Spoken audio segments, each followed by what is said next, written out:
é inviável, mas ninguém ajuda também.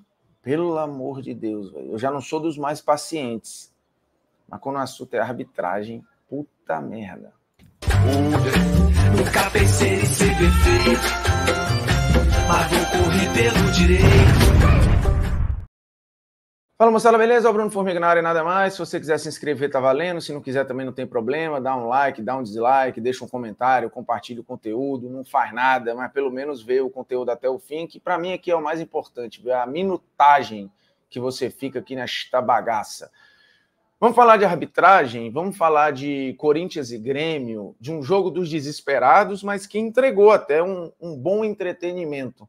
Um jogo em que se imaginava talvez mais precaução, um pouco mais de cuidado, mas tanto o Corinthians quanto o Grêmio tentaram, estiveram em algum momento próximos da vitória, o Grêmio com uma alternativa, o Corinthians com outra, os dois iniciando o jogo ali com 3 zagueiros, mas claramente o Grêmio muito enrolado para se entender ali naquele sistema, o Renato precisando corrigir o tempo todo, o Grêmio deixando muito espaço, fez um gol cedo que talvez tenha mudado um pouco a percepção do jogo, mas o gol de empate do Corinthians parecia que saía em algum momento.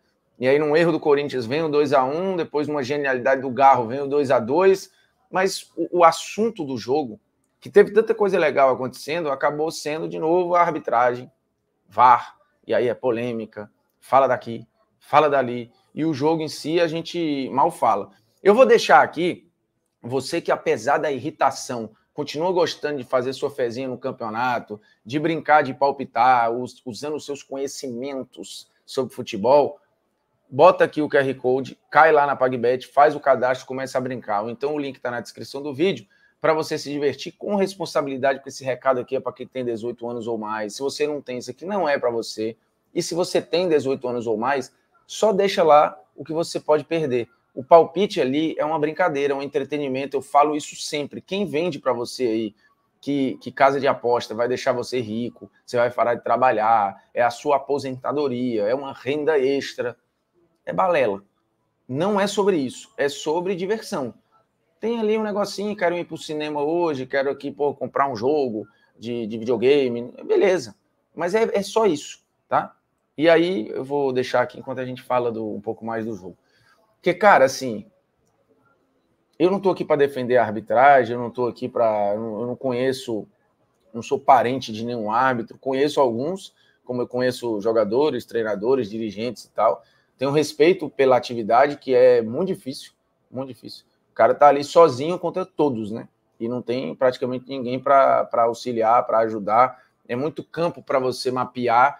É uma arbitragem que tem uma preparação ruim, que tem uma reciclagem ruim, que tem uma manutenção ruim, e um ambiente que também não colabora. Não colabora. O ambiente do futebol brasileiro é impossível de apitar. Impossível. E a arbitragem aqui, ela faz parte, muitas vezes, de um jogo que a gente considera ruim, tá? Quando tem uma arbitragem que deixa o jogo fluir, que deixa o jogo rolar, justa, que aparece pouco, que tem um padrão, o jogo ele cresce de rendimento. E não é nada, nas ligas europeias, que se não bastassem ter os melhores jogadores, gramados perfeitos, estádios excelentes sempre lotados, muito mais dinheiro, em via de regra, tem arbitragens melhores. Também não são perfeitas. Tanto que o Brasil não teve VAR na última Copa do Mundo e também não teve a Inglaterra VAR na Copa do Mundo. Nenhum VAR inglês foi para a Copa, nenhum VAR brasileiro foi para a Copa. Mostrando que nem lá nem cá é mundo ideal. Tivemos árbitros ingleses na Copa, tivemos árbitros brasileiros na Copa. No geral, acho que a arbitragem lá, e seja na Inglaterra, na Espanha, na Itália, na Alemanha, a arbitragem da Champions, acho que é o grande exemplo, é um jogo mais... É uma arbitragem com um critério mais padrão, mais lógico. Tanto que eu faço o jogo, né, da Champions lá na TNT e tal, e a gente sabe claramente quando um lance vai ser checado pelo VAR, quando não vai, e quando é checado, quando de fato o árbitro vai lá para reverter ou não e tal, porque eles tentam realmente interferir pouco. No Brasil aqui é uma banalização completa. Dito isso, ninguém ajuda. O Corinthians e Grêmio, e eu estou usando só como exemplo, mas tem diversos outros exemplos, cara, assim, sai um gol cedo que condiciona muito a ação, né, de tudo que está no jogo, muda toda a configuração do jogo, Depois você tem uma chamada de VAR, que para mim é um equívoco completo, eu vou falar dela a parte daqui a pouco. E dali para frente, cara, tudo é tentativa de compensação. Sabe, vamos pressionar o árbitro porque ele vai compensar ou ele vai deixar de marcar. Então é como se ele fosse o árbitro sendo toreado ali para corrigir rota com a bola rolando de algo que uma parte considera um erro ou não. O estádio cheio sempre condiciona. A gente tem estudos que mostram que entre 60% a 75% das decisões de uma arbitragem, na dúvida, muitas vezes é pró o time da casa. Isso não tem nada a ver com o seu Corinthians, com o seu Grêmio, o Flamengo, Palmeiras, o Fortaleza, o Sport, o Ceará, o Bahia, o América Mineiro, o América de Natal, o Remo, o Paysandu, qualquer um. Esse estudo, que é internacional, mostra que esse fator humano, psicológico, de pressão mental, ele também está na arbitragem, que hoje entra sendo scouteada, do mesmo jeito que ela faz scout de jogador, ela também é scouteada pelos times. Os times sabem o perfil da arbitragem, para mim isso é o grande problema daqui.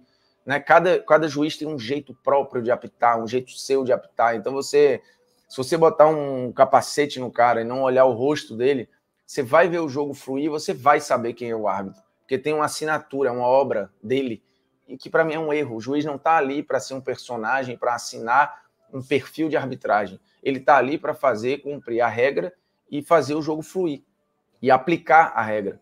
Então a gente não deveria ter uma personificação de, putz, este árbitro, este, aquele. Na Inglaterra, você tem árbitros que são destaques? Tem. Mas, no geral, a arbitragem muito padrão, muito parecida. E na Alemanha, a mesma coisa. Tal. Na Europa como um todo. E isso dá um ganho para o jogo. Mas aqui, cara, a arbitragem ela se complica nesse aspecto e todo mundo atrapalha. Cara, os jogadores só reclamam. É bolinho em cima do árbitro o tempo todo. É treinador saindo da zona do perímetro dele do banco para ir perturbar o quarto árbitro e a arbitragem. Cara, eu desconheço um futebol, uma liga que os treinadores levem mais cartões que aqui. É toda hora, véio. É impossível de apitar. E assim, aí a galera grita, é reclamação, é simulação para tentar jogar o árbitro contra a torcida. É loucura, loucura, assim, é um ambiente louco. Dito isso, o chamado do VAR lá para o jogo do Corinthians, para mim, é uma loucura, né? Para mim é uma loucura, não faz sentido nenhum. Tem a cobrança do Garro, bola para a área, o Kahneman puxa o Romero, ele puxa. Agora, a imagem, e aí o árbitro não dá na hora e vai depois. A imagem, a que a gente tem na TNT, ela não é clara, e as imagens do VAR que foram mostradas na transmissão do Premier, elas também não são claras. Não dá para saber. Não dá para saber. O Yuri Alberto foi lá e converteu o gol. Não dá para saber. Simplesmente não tem como. Você não consegue identificar, você não consegue medir, você não consegue calcular minimamente o impacto, se é que houve, do puxão. Há o movimento, mas não tem como saber. A imagem ela é inconclusiva. E é aqui o meu ponto. Se ele, árbitro, marca aquele pênalti no campo, beleza. Não tem como tirar também. É uma decisão do campo. Porque no ao vivo, na velocidade, no lance in loco, você minimamente consegue perceber, calcular ali se teve um impacto ou não no movimento do jogador e tal, independente do lance. O replay, em câmera lenta, em velocidade diferente, ele já te tira muito dessa percepção, porque ou ela polui para mais ou para menos.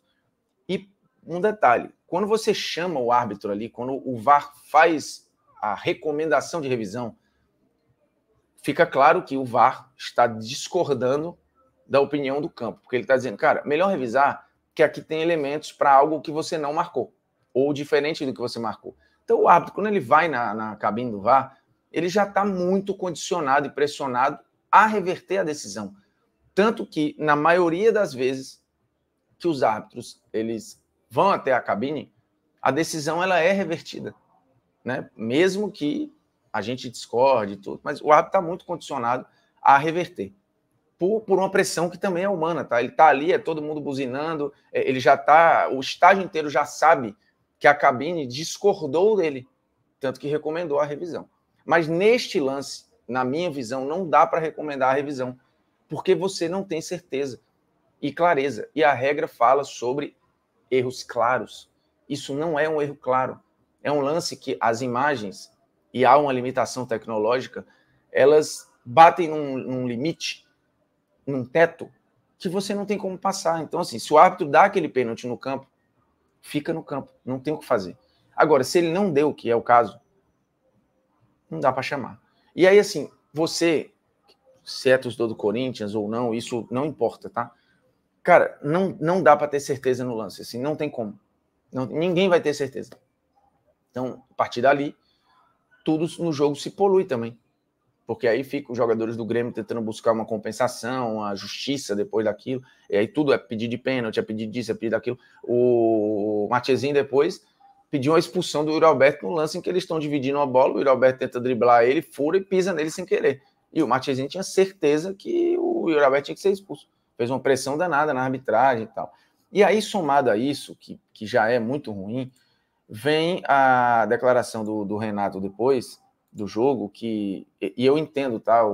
Diferentemente do jornalista, do juiz, que precisa ter uma postura imparcial ali, olhando de fora as coisas, um treinador, um jogador com cabeça quente, ele não tem esse compromisso com a imparcialidade, com a análise justa e tal.